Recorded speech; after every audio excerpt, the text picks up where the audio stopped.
Серия «Замок» является одной из классических тем компании LEGO, и сегодня я хочу рассказать об этом классном и уникальном наборе из подсерии Fantasy Era, которая выпускалась всего 3 года. Это горная крепость троллей, и ей в этом году исполнилось ровно 15 лет. Из большого ассортимента наборов на тот день мой выбор пал именно на эту крепость, в первую очередь из-за фигурок. Она включает в себя 4 фигурки рыцарей и 4 фигурки троллей, плюс 2 вот таких больших тролля, которые мне очень нравятся. Специально для них перед главными вратами расположены 2 небольшие пещеры, где они охраняют крепость от нашествия незваных гостей. Их внешний вид поистине классный, начиная от доспехов с шипами и заканчивая классными татуировками на руках. Один из этих троллей даже стал героем мультфильма о Клатче Пауэрсе, где был представлен как положительный персонаж. Ставь лайк, если смотрел этот фильм.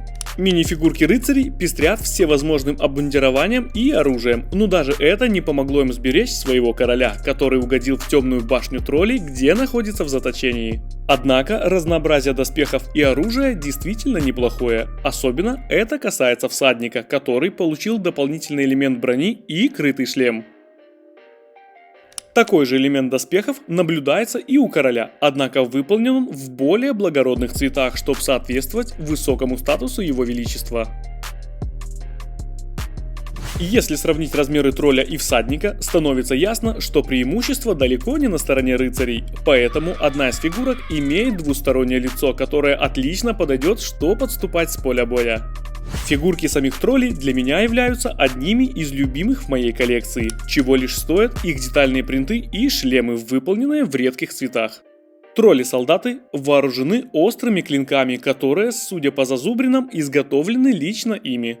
Также хочу отметить дизайн их торсов. Все эти цепи и лоскуты смотрятся потрясно. В одной из книг LEGO даже есть изображение того, как создавался дизайн для этих фигурок. Они подчиняются своему королю и королеве, которые являются изюминкой этого набора. Эти фигурки уникальны и встречаются только здесь, и именно они сыграли решающую роль при его покупке. Обе фигурки имеют классные рваные накидки и максимально детальные и выразительные принты. Причем, судя по клинку и отсутствующему глазу, король был некогда опытным воином, что помогло ему стать вождем троллей, а его соратница является колдуньей, которая при помощи своего волшебного посоха может заколдовать противника в жабу или того хуже. Для каждого из них в крепости предусмотрены свои места. Король стоит на самой высокой башне, которая украшена щитом с изображением фракции троллей. Оттуда он следит за окрестностями своих владений. Злая колдунья находится в самой башне, где расположен волшебный палантир, а также стол с различными зельями. Солдаты троллей заняли места на башнях возле 2 катапульт, которые бросают огромные камни во врага. Эта крепость состоит из 844 деталей и является 3-м по величине среди наборов Fantasy Era, но глядя на ее масштабные размеры, складывается ощущение, что деталей здесь побольше. Дизайнер набора Бьярке Матсен признается, что самым сложным было передать ощущение, что крепость была собрана из различных подручных материалов, которые тролли смогли найти или украсть. И лучше всего это отражают врата, которые выполнены из различных досок, сбитых между собой.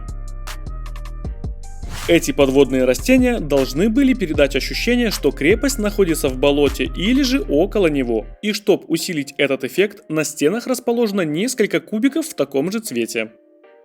Но мне больше нравятся все эти шипы и горящий огонь, которые создают атмосферу темного и опасного места, а вырезанный в скале череп эту атмосферу дополняет еще больше. Открыв ворота и пройдя немного вперед, тут встречается один опасный сюрприз. 2 алебарды, которые обрушиваются на любого, кто попытается проникнуть в крепость.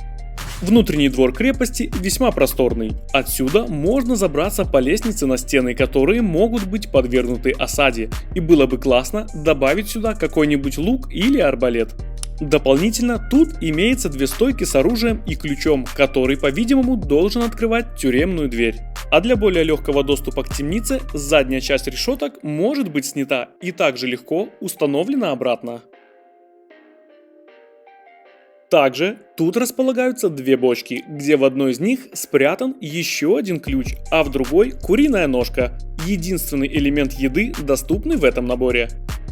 Это, между прочим, не единственная форма расположения крепости. Благодаря пинам и отверстиям в стенах вы можете придать ей несколько вариантов форм, остановившись на той, которая вам больше нравится. Хотя, по моему мнению, базовая комбинация является самой удачной. Возможность разобрать крепость на части очень пригодится тем, кто ограничен в пространстве, так как в разобранном виде хранить ее куда проще. Несмотря на свои года, этот набор и по сей день выглядит свежо и интересно, а его мини-фигурки дадут фору многим современным экземплярам. Таким образом, вывод напрашивается лишь один. Как жаль, что эту серию больше не выпускают. Лайк, подписка. Всем пока!